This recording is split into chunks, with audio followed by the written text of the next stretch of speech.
اکثر یہ دیکھا جاتا ہے کہ کسی کے مرنے پر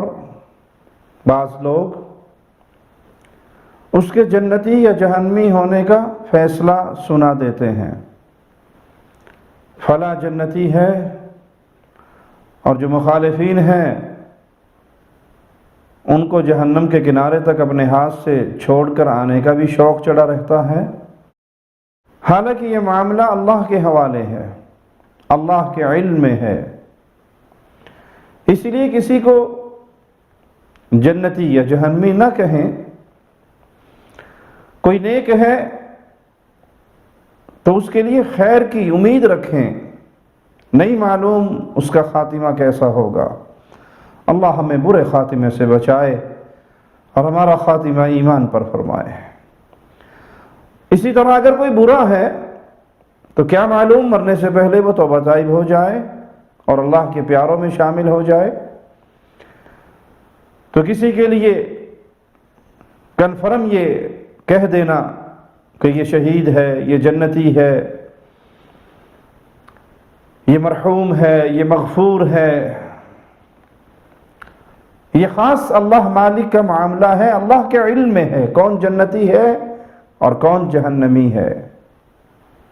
کس کو اللہ نے معاف کر دینا ہے اور کس کی پکڑ ہونی ہے، یہ اللہ کے علم میں ہے۔ ہاں، جن کی خبر رسول اللہ صلی اللہ علیہ وسلم کے ذریعے دے دی گئی جنتی ہونے کی، ان کے بارے میں گواہی دی جائے گی۔ اور اسی طرح جو کفر پر اور کھلے ہوئے شرک پر مرے، جس کی خبر ہمیں کتاب و سنت سے مل گئی کہ اسلام کے علاوہ کسی اور دین پہ مرا، تو اس کے لیے یقینی بات ہے کہ جس نے شریعت محمدیہ کو تسلیم نہیں کیا، اسلام کو تسلیم نہیں کیا، اللہ کی توحید کو تسلیم نہیں کیا، پیارے نبی صلی اللہ علیہ وسلم کی رسالت کو تسلیم نہیں کیا، اس کا جہنمی ہونا یقینی ہے، کیونکہ پیارے نبی صلی اللہ علیہ وسلم سے یہ بات ثابت ہے کہ اگر کوئی یہودی اور عیسائی میری نبوت کے بارے میں سنتا ہے اور پھر مجھ پر ایمان نہیں لاتا اور اسی حال میں مر جاتا ہے تو وہ جہنم کا ایندھن ہے، وہ کما قال علیہ الصلوۃ والسلام۔ آئیے رسول اللہ صلی اللہ علیہ وسلم کا فرمان سنتے ہیں۔ صحیح بخاری میں 1243 نمبر روایت ہے، انصاری خاتون سیدہ ام علا رضی اللہ تعالی عنہا، یہ ان عورتوں میں شامل ہیں کہ جنہوں نے رسول اللہ صلی اللہ علیہ وسلم کی بیعت کی تھی۔ وہ فرماتی ہیں کہ جب انصار اور مہاجرین کو بھائی چارہ ہوا تو ہمارے حصے میں سیدنا عثمان بن مظعون آئے، ہم انہیں اپنے گھر لے آئے، اچانک وہ بیمار ہو گئے اور اسی بیماری میں وہ فوت ہو گئے۔ تو ان کی وفات پر رسول اللہ صلی اللہ علیہ وسلم تشریف لائے، سیدنا عثمان کو غسل دے دیا گیا تھا، جنازہ کفن میں لپیٹ دیا گیا تھا۔ یہ خاتون کہنے لگی، ابو صاحب اللہ تم پر رحمت فرمائے، تمہارے لیے میری یہ گواہی ہے کہ اللہ نے تمہیں سرفراز کر دیا۔ تو رسول اللہ صلی اللہ علیہ وسلم نے فرمایا، وما یدریک، تمہیں کیسے خبر ہوئی، تمہیں کیا خبر، تمہیں کیسے پتہ لگا، ان اللہ قد اکرمہ، کہ اللہ مالک نے اس کو سرفراز کر دیا، کامیاب کر دیا، یہ تو غیب کی بات ہے، تمہیں اس بات کی کیسے خبر ہوئی؟ میں نے عرض کیا رسول اللہ صلی اللہ علیہ وسلم، اگر اللہ ان کو سرفراز نہیں کرے گا تو پھر کس کو سرفراز کرے گا؟ یہ آپ کے صحابی ہیں۔ تو رسول اللہ صلی اللہ علیہ وسلم نے فرمایا، اما ہوا فقد جاءہ الیقین واللہ انی لارجو له الخیر واللہ ما ادری وانا رسول اللہ ما یفعل بی۔ نبی کریم صلی اللہ علیہ وسلم نے فرمایا، بلا شبہ انہیں اچھی حالت میں موت آئی ہے، میں ان کے لیے اللہ سے بھلائی کی امید رکھتا ہوں۔ یہ ہے وہ جملہ، آپ کسی کے لیے خیر کی امید رکھیں، بھلائی کی امید رکھیں، انشاءاللہ یہ اللہ کے پیاروں میں شامل ہوگا، اللہ سے امید ہے کہ اللہ اس کی خطائیں معاف فرما دے گا۔ یہ جملے کہنے چاہیے، بجائے یہ دادا بہشتی اور فلاں جنتی اور فلاں مغفور اور فلاں مرحوم۔ پیارے نبی صلی اللہ علیہ وسلم نے فرمایا، اللہ کی قسم میں اللہ کا رسول ہو کر بھی اپنے متعلق نہیں جانتا کہ میرے بارے میں کیا معاملہ ہوگا۔ یہ خاتون کہنے لگی کہ پھر اس کے بعد میں نے کبھی کسی کی پاک دامنی کی گواہی نہیں دی۔ اور ایک روایت میں یہ الفاظ ہیں کہ رسول اللہ صلی اللہ علیہ وسلم نے فرمایا، ما یفعل به میں نہیں جانتا کہ عثمان کے ساتھ کیا معاملہ ہوگا۔ جس کے ساتھ جو معاملہ ہوا اللہ نے وحی کر کے نبی کریم صلی اللہ علیہ وسلم کو خبر دے دی، تو یہ یقینی خبر ہے۔ اس کے علاوہ مومن بندے کے لیے خیر کی امید رکھی جائے گی، بھلائی کی امید رکھی جائے گی، بطور دعا اس کے لیے الفاظ کہے جائیں گے، اللہ اس پر رحمت فرمائے، اللہ اس سے راضی ہو، اللہ اس کے درجات بلند کرے، لیکن یقینی طور پر کسی کے جنتی اور جہنمی ہونے کے فیصلے اپنی زبانوں سے ادا نہ کریں۔ صحیح بخاری 6707 نمبر روایت ہے، ابو ہریرہ رضی اللہ عنہ بیان کرتے ہیں کہ خیبر کے دن رسول اللہ صلی اللہ علیہ وسلم کے ساتھ نکلے۔ اس دن ہمیں سونے چاندی تو بطور غنیمت نہیں ملی، لیکن مال مویشی ہمیں ملے۔ پیارے نبی صلی اللہ علیہ وسلم نے اپنے غلام کو بھیجا، وہ غلام ایک جگہ پہ گیا اور وہاں اس نے اللہ کے نبی صلی اللہ علیہ وسلم کی سواری کا کجاوہ اتار رہا تھا کہ ایک انجانا تیر آ کے لگا اور اس تیر سے اس کی موت واقع ہو گئی۔ تو صحابہ نے ان کے بارے میں کہا اسے جنت مبارک ہو، اللہ کے نبی صلی اللہ علیہ وسلم کا خادم ہے، آپ کے سفر میں آپ کا ساتھی ہے، اور تیر لگتا ہے جو انجانا ہے، جس کے بارے میں کوئی جان نہ سکا یہ کدھر سے آیا،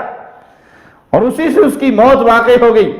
تو صحابہ نے اس کے لیے جنت کی گواہی دے دی۔ تو رسول اللہ صلی اللہ علیہ وسلم نے فرمایا کھلا والذی نفسی بیدی، ہرگز نہیں، اس اللہ کی قسم جس کے ہاتھ میں محمد کی جان ہے صلی اللہ علیہ وسلم، ان شملۃ التي اخذها یوم خیبر من المغانم لم تصبها المقاسم، اس نے ایک چادر مال غنیمت میں سے اٹھا لی تھی خیبر کے دن، تقسیم ہونے سے پہلے ہی اپنے پاس رکھ لی، لتشتعل علیہ نارا، وہ چادر اب اس کو آگ بن کے لپیٹ چکی ہے، تم اس کے لیے جنت کی گواہیاں اور جنت کی خوشخبریاں دے رہے ہو، جنت کی مبارکباد دے رہے ہو،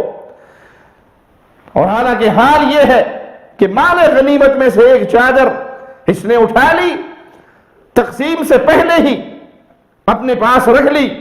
وہ آگ بن کر اب اس کو لپیٹ چکی ہے۔ تو ایک شخص کھڑا ہوا ایک یا دو تسمے لے کر اور کہ اللہ کے نبی صلی اللہ علیہ وسلم یہ قبول کر لیجئے، میں نے اس کو بھی حقیر جان کر، بے قیمت جان کر اپنے پاس رکھ لیا۔ تو رسول اللہ صلی اللہ علیہ وسلم نے فرمایا شراک من نار او شراکان من نار، یہ آگ کے دو تسمے ہیں، یہ شدید وعید ہے کہ یہ مال تقسیم سے پہلے تم نے اپنی مرضی سے اپنے پاس رکھ لیا، تو یہ آگ کے تسمے ہیں، یہ آگ کی چادر ہے جو آگ بن کے اس کو لپیٹ چکی ہے۔ تو پیارے بھائی، خاص طور پہ وہ بھائی جن کے پاس امت کا پیسہ، امت کا مال، یتیموں کا، بیواؤں کا، مسکینوں کا، یا کسی بھی قسم کی کوئی امانت، کوئی ذمہ داری پہنچتی ہے، اس کے لیے یہ روایت جھنجھوڑنے کے لیے کافی ہے کہ زندگی میں اپنے معاملات درست کر لو، وگرنہ دو تسمے بھی اگر چوری سے اپنے پاس رکھ لیے یا چھپا کے اپنے پاس رکھ لیے یا ان کو بے وقت جان کے اپنے پاس رکھ لیا اور وہ تقسیم کے لیے پیش نہیں کیے، جمع نہیں کروائے، تو اللہ کے نبی صلی اللہ علیہ وسلم نے ان دو تسموں کو بھی آگ کے تسمے قرار دے دیے۔ دوسری طرف یہاں سے یہ بات بھی ثابت ہوئی کہ پیارے بھائی، یہ جنتی اور جہنمی کے فیصلے اللہ کے علم میں ہیں۔ عقیدے کی بنیاد پہ ضرور کہا جائے گا کہ یہ عمل شرک اکبر ہے، اس کا ارتکاب کرنے والا وہ جنت کی خوشبو سے محروم ہے، وہ اللہ کی جنت میں نہیں داخل ہو سکتا۔ مشرک جب تک سوئی کے ناکے میں سے اونٹ نہ گزر جائے، جیسے اس کا گزرنا ناممکن، اسی طرح مشرک کا جنت میں جانا ناممکن۔ اور کسی سے شرکی اکبر واضح طور پہ مل رہا ہو اور جب تک اس سے برات ثابت نہ ہو تب تک اس کو اہل ایمان والا پروٹوکول دینا یہ بھی درست نہیں ہے۔